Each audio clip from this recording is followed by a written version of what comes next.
The floorboards groaned under his weight, each step a prelude to pain. Mei Ling flinched, her body already coiling into itself. The reek of sour whiskey filled the small, cold room, a fog as thick and suffocating as the winter that had laid siege to the valley for months. Finn's shadow fell over her, a hulking blot of darkness against the meager lamplight. He held up a shard of a broken plate. "Look at this," he slurred, his voice a gravelly rasp. "Fine china. Your mother-in-law, she loved this plate." Mei Ling kept her eyes fixed on a crack in the wooden floor. She had been washing it when it slipped from her numb fingers, shattering on the hearthstone. An accident. But in this house, accidents were her fault. Grief was her fault. The endless snow was her fault. He grabbed a fistful of her long black hair, yanking her head back. Tears sprang to her eyes, hot and immediate. "You think you can just break his mother's things?" he growled, his face close to hers, his breath a foul wave. "You think you're better than this place?"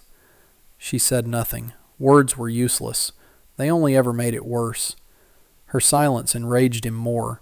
He shoved her and she stumbled, catching herself against the rough-hewn table.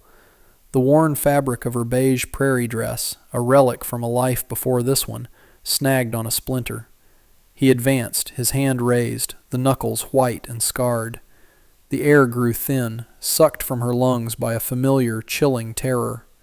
She braced for the blow, a silent prayer to her long-dead husband Lin on her lips. Just as the shadow of his hand began its descent, a deeper shadow fell across the room, eclipsing Finn's entirely. The heavy oak door, which had been pushed slightly ajar by the wind, was now filled by a figure so large it seemed to block out the world. A man stood there, framed by the swirling snow outside, a giant wrapped in furs, with a wild mane of dark hair and a beard thick with ice crystals. He said nothing at first, his eyes the color of a winter sky taking in the scene. Then his voice came, not loud, but a low, seismic rumble that vibrated through the floorboards and into Mei Ling's bones. "Don't touch her again." Finn froze, his arm still raised. He turned slowly, his drunken anger momentarily doused by surprise. "Who in the hell are you?" he spat, squinting at the silhouette. The mountain man stepped inside, bringing a blast of frigid air with him. He was immense, broader than the doorframe, his presence shrinking the already cramped room. He unslung a pack of cured pelts from his shoulder and let it fall to the floor with a soft thud. "Came to trade," Asher said, his gaze never leaving Finn. It was a flat, unreadable stare, but it held a weight that made the air crackle. Finn, emboldened by the whiskey and the perceived intrusion on his property, puffed out his chest. "You got no business here, mountain trash. Get out before I throw you out." He took a clumsy step forward. Asher didn't move a muscle. He simply stood there, rooted to the floor like an ancient pine, his stillness more menacing than any threat. Mei Ling remained pressed against the table, a spectator to a storm she hadn't summoned. Hope, a feeling so foreign it was painful, flickered in her chest. She remembered Lin, his gentle hands, his soft promises of a good life in this new country. They had been lies, not his, but the land's. Sickness had taken him within 2 years, and then his mother, leaving Mei Ling bound by a deathbed promise to a woman who had then married this monster, Finn. She was property, inherited along with the failing ranch and the bitter memories. Finn, misjudging the man's quietude for weakness, lunged. It was a pathetic, sloppy motion. Asher's hand shot out, not in a punch, but in an effortless interception. He caught Finn's wrist, his large fingers wrapping around it completely. A sharp crack of bone echoed in the room, followed by Finn's high-pitched scream. He crumpled to his knees, clutching his broken wrist, his face pale with shock and pain. Asher looked down at him with no more emotion than if he were looking at a snake. Then his eyes shifted to Mei Ling. "Get your coat," he said, the words still a low rumble, but the command absolute. She stared, her mind struggling to catch up. Leave? Just like that? The snow was a blizzard. The world outside this cabin was a white death. But the world inside it was a slow one. He saw the hesitation in her eyes. He won't stop, Asher stated, a simple, brutal truth. Your choice. The choice was no choice at all. It was the illusion of one, offered by a stranger against the certainty of continued torment. Mei Ling looked at Thin, now whimpering on the floor, and felt nothing but a cold, hard knot of resolve. She owned nothing. Not the dress she wore, not the roof over her head. But she had a thin wool shawl, a gift from her own mother, sent from a world away before she had died. It was folded in a small wooden chest by her cot. She scurried to it, her movements quick and silent, a habit learned from years of trying to be invisible. She pulled the shawl out, its faded floral pattern a ghost of a warmer life. She wrapped it tightly around her shoulders over the thin dress. It was pitiful protection against the storm, but it was hers. When she turned back, Asher was watching her, his expression unchanged. He nodded once, a curt, almost imperceptible gesture, and turned toward the door. He didn't offer a hand. He didn't offer comforting words. He simply led the way, expecting her to follow. And she did. Stepping over the threshold was like stepping into another world. The wind hit her with physical force, a wall of ice and needle-sharp snow that stole her breath. It tore at her shawl, whipping her hair across her face. The world was a maelstrom of white, erasing the sky, the land, the path. Behind her she could hear Finn screaming threats and curses, his voice quickly swallowed by the howl of the storm. Fear was a cold stone in her stomach, but for the first time it was a different kind of fear. It was not the dread of a closed room and a heavy hand, but the vast, terrifying fear of the unknown. It felt, strangely, like freedom. Asher moved through the blizzard with an unnerving ease, his huge frame a dark shape against the blinding white. He broke the path, his long legs sinking deep into the drifts, creating a trail for her to follow. She struggled to keep up, her thin shoes instantly soaked, her feet turning to blocks of ice. The cold was a living thing, seeping through her clothes, into her bones, making her teeth chatter uncontrollably. He glanced back, saw her stumbling, and slowed his pace. He positioned himself so his body shielded her from the worst of the wind, a silent, moving wall between her and the storm's fury. They didn't speak. The wind made it impossible, and besides, there was nothing to say. There was only the next step, and the one after that. The journey upward was a blur of white agony. Time lost its meaning, measured only in the burning of her lungs and the aching of her frozen limbs. Several times she fell, her legs giving out in the deep snow.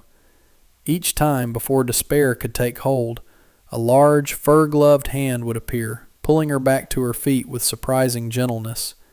He never spoke, just hauled her up and continued on, his presence a relentless, silent command to endure. Finally, through the swirling snow, she saw it. A dark shape tucked against a sheer rock face, almost invisible. A cabin. Smoke curled from a stone chimney, a fragile gray ribbon against the violent white of the storm. It was the most beautiful thing she had ever seen. The door was a single slab of heavy wood. Asher pushed it open, and a wave of warmth and the scent of wood smoke and pine washed over her. The contrast with the frozen hell outside was so profound it made her dizzy. The inside was one small Spartan room. A stone fireplace dominated one wall, a healthy fire blazing within. A rough-hewn table with 2 stools, a bed built into the far wall piled with furs, and shelves holding dried herbs and supplies. It was a hermit's den, a fortress against the world. Asher gestured toward the fire. "Sit," he commanded softly. Mei Ling stumbled forward, her body so cold it felt brittle. She sank onto the hearthstone, holding her numb hands out to the flames, the heat a painful, prickling shock. Asher moved around the small space with quiet efficiency. He ladled stew from a pot hanging over the fire into a wooden bowl and handed it to her. It was thick with meat and root vegetables. She took it with trembling hands, the warmth of the bowl seeping into her fingers. She ate ravenously, not realizing how hungry she was. It was the first real meal she'd had in months that wasn't accompanied by a threat or a resentful glare. When she was done, he took the empty bowl and handed her a tin mug of hot, bitter tea. The silence returned, but it was different from the silence at the ranch. It wasn't heavy with unspoken anger. It was a peaceful, empty space. For days, this was their rhythm. The storm raged outside, trapping them in the small, warm world of the cabin. He would tend the fire, check his snares near the cabin, and oil his leather gear. She would sit by the fire, her mind a quiet blank, simply absorbing the feeling of safety. One evening he noticed her wincing as she moved her wrist. He came over, knelt before her, and gently took her hand.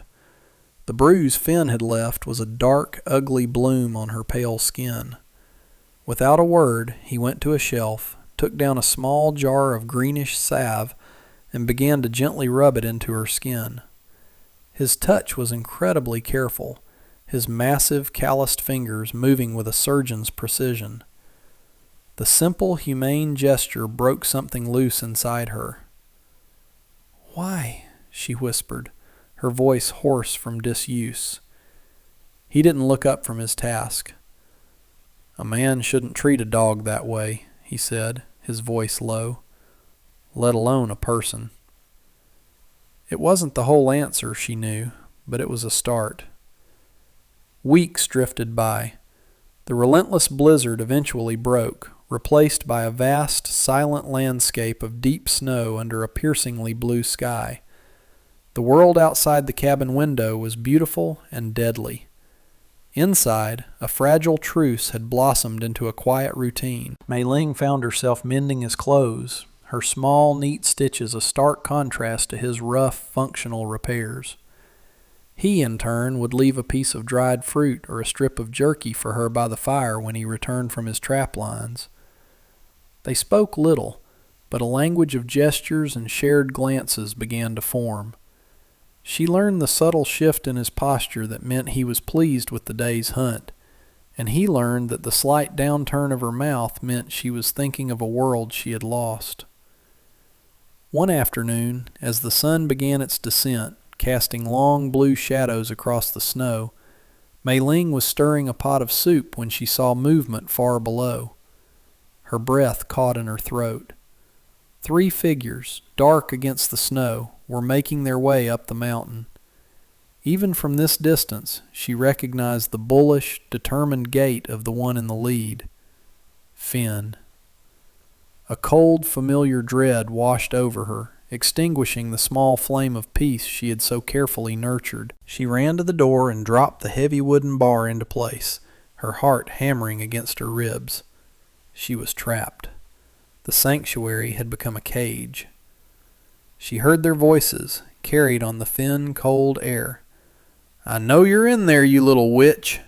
Finn's voice was raw with fury. "And I know you're with her, you mountain freak. This is my property you've stolen." They circled the cabin like wolves.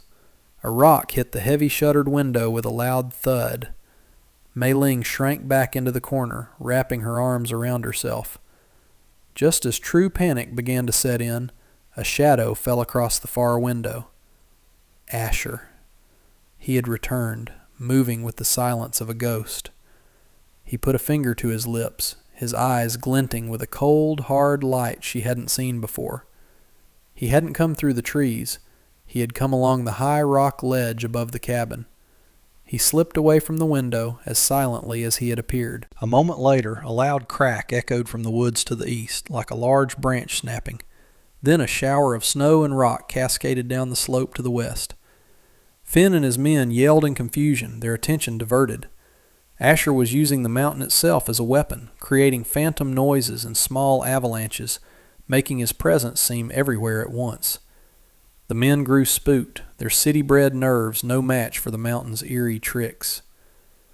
After an hour of being harassed by an enemy they couldn't see, they retreated, their angry shouts fading as they scrambled back down the slope. That night, the reprieve felt temporary, a battle postponed rather than won. The fear lingered in the cabin's warm air, a phantom chill that the fire couldn't touch. Mei Ling sat huddled in a blanket, staring into the flames. The image of Finn's face burned into her mind. The safety she had felt was an illusion. He would be back. The thought cracked open the dam she had built around her grief and terror. A sob escaped her, then another, until she was shaking with the force of it all. The story of her life since arriving in this cold, hard country poured out of her in a torrent of broken words and tears. She spoke of Lin, of his kindness and his cough that never went away. She spoke of her mother-in-law's initial warmth turning to bitter resentment as the ranch failed. And she spoke of Finn, of the casual cruelty, the endless winter of his presence, the way he had slowly erased every part of her until she was just a ghost in her own life. Asher sat on the other side of the hearth, perfectly still, letting her words fill the space between them. He didn't interrupt, he didn't offer platitudes, he just listened, his gaze fixed on her, his presence a solid, unshakable anchor in her storm of sorrow. When she finally fell silent, exhausted and empty, he stirred. The firelight carved deep shadows into his face, making him look older, sadder. "I had a family once," he said, his voice rough with emotion. The words hung in the air, a shocking confession from a man who seemed to have been born of the mountain itself. A wife, Anna, and a little girl, Sarah. He looked into the fire, but his eyes were seeing a different time. There was a settlement down in the flatlands, a good place for a while. Then the fever came, took half the town in a season. His voice grew thick. "I was away, trading, gone for a week. When I came back," he trailed off, his jaw tight.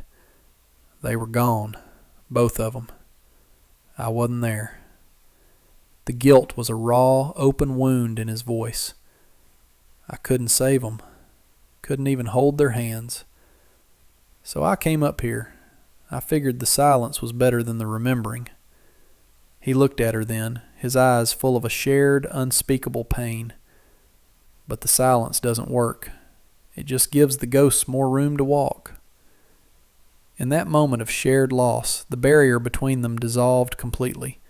He was not just a protector, and she was not just a victim. They were two survivors, haunted by the past, finding a fragile foothold in the present. The thaw came in earnest. The snowpack, which had been their fortress, began to melt, turning the slopes into treacherous rivers of slush and mud.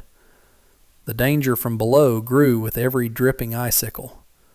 Asher knew Finn would use the clearer paths to his advantage. He became more watchful, his quiet demeanor hardening into a state of constant readiness. The attack, when it came, was not from the path below, but from the air itself. It began as a strange, acrid smell on the wind, a scent that made the animals in the forest go silent. Asher was outside splitting wood when he stiffened, his head lifting like a wolf testing the air. "Fire," he said, the single word a death sentence. Mei Ling ran to the door and saw it. A plume of greasy black smoke was rising from the base of the mountain, directly below them. Finn wasn't coming for her this time. He was coming for the mountain. He was going to burn them out. Panic, cold and sharp, seized her. The fire spread with terrifying speed, devouring the dry pine needles and underbrush exposed by the melting snow. The roar grew from a distant whisper to a constant, hungry rumble.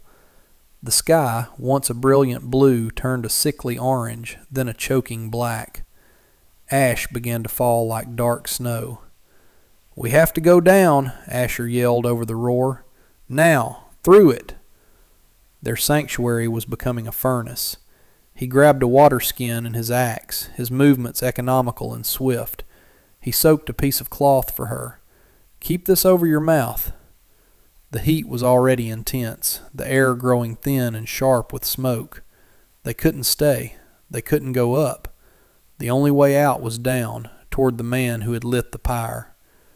He took the lead, his axe clearing burning logs from their path, his body a shield against the waves of heat. The world was a hellscape of glowing embers, crackling flames, and falling, fiery debris. The roar of the fire was deafening, a physical presence that vibrated in their chests. Mei Ling followed close behind, her eyes streaming, her lungs burning with every breath. Fear was a constant companion, but something else was there too. A grim, focused determination. She would not die here. She would not let Finn win. The mountain that had saved her was now trying to kill her, and she would fight them both. They descended through the inferno, the ground hot beneath their feet. They reached a rocky outcrop, a small clearing that offered a momentary smoky respite. But they were not alone. Finn and his 2 hired men were waiting for them, their faces grimy with soot, lit by the hellish glow of the surrounding flames. "Nowhere left to run," Finn snarled, a wild, triumphant look in his eyes. He held a heavy tree branch like a club. The fight was brutal and chaotic, a desperate struggle on unstable ground surrounded by fire. Asher moved with a deadly grace, using his size and strength to fend off the 2 hired men while keeping an eye on Finn, who was circling, waiting for an opening to get to Mei Ling. A massive, burning pine branch, weakened by the fire, cracked and fell from above. It crashed down, pinning one of Finn's men to the ground, his leg trapped beneath the fiery wood. The man screamed, a sound of pure agony. Finn glanced at him, his face a mask of irritation. "Get up, you fool!" he yelled, turning his attention back to Asher. He saw his chance. Asher was distracted by the man's scream, his body angled away. Finn lunged, his makeshift club raised high, aiming for the back of Asher's head. But in that split second, 2 things happened. Asher, seeing the trapped man's terror, made a choice. He ignored Finn's advance and instead heaved at the burning log, his muscles straining as he fought to save the life of his enemy. And Mei Ling, seeing Finn's murderous intent, acted. All the fear, all the pain, all the silent years of abuse coalesced into a single explosive moment. She didn't scream in terror. She screamed in rage. A raw, primal roar tore from her throat, a sound that was not human but elemental, the sound of a spirit that had been beaten but never broken. The sheer, unexpected fury of it startled Finn. He flinched, his lunge faltering, his foot landing on a patch of loose, muddy scree at the edge of the outcrop. Finn's misstep was his last. The ground, already unstable from the fire and the meltwater, crumbled beneath his weight. With a cry of shock that was quickly cut off, he disappeared. He tumbled backward into a deep, jagged crevice hidden by the smoke, his own obsessive hatred delivering him to his end. The sound of his fall was lost in the roar of the fire. The world seemed to hold its breath. The hired man Asher had just freed stared wide-eyed from the injured man on the ground to the empty space where Finn had been, then to Asher, who stood, breathing heavily, covered in soot. The fight was gone from him. Without a word, he helped his injured companion to his feet, and the 2 of them stumbled away, vanishing into the smoke and chaos, fleeing the mountain and the ghosts it now held. Silence descended upon the small clearing, a profound quiet beneath the fire's roar. The immediate threat was gone, vanquished not by a hero's blow but by the weight of his own malice and a scream born of pure survival. Asher turned to Mei Ling. Her body was trembling, the aftermath of the adrenaline and the raw power she had unleashed. He stepped toward her, his face unreadable through the grime. He reached out, not to comfort her, but to gently brush a piece of ash from her cheek. His touch was steady. They stood there for a long moment, surrounded by the inferno, the smoke swirling around them like lost souls. The fire still raged on the slopes above and below, but the path ahead of them was clear. The flames had consumed her past, burning away the ranch, the memory of Finn, the cage she had lived in for so long. They were alive. They were free. Together, they turned away from the crevice and began the slow, careful descent down the rest of the mountain, their steps synchronized, leaving the fire to finish its cleansing work. The fire burned for 3 more days, a great roaring beast that consumed a third of the mountain before a heavy rainstorm finally smothered it. When the smoke cleared, the landscape was a study in black and gray, a scarred, skeletal forest. The air smelled of wet ash and damp earth. Asher's cabin had survived, protected by the sheer rock face it was built against. They returned not to a sanctuary, but to a vantage point overlooking a scene of profound devastation. Yet, even in the ruin, there was a strange, stark beauty. And there was life. A week later, walking along a blackened ridge, Mei Ling noticed it. Poking through the soot-covered ground were tiny, vibrant green shoots. New life, resilient and determined, pushing its way toward the sun. The sight filled her with a quiet, powerful sense of hope. Her longest winter, the one that had lived inside her for years, was finally over. The ice around her heart had melted, and like the forest floor, something new was beginning to grow. She was no longer the trembling, silent girl from Finn's ranch. The scream she had unleashed on the mountain had been a reclamation. She had found her voice, not in words, but in pure, untamed strength. Asher had changed too. The haunted, solitary shell of a man had been chipped away.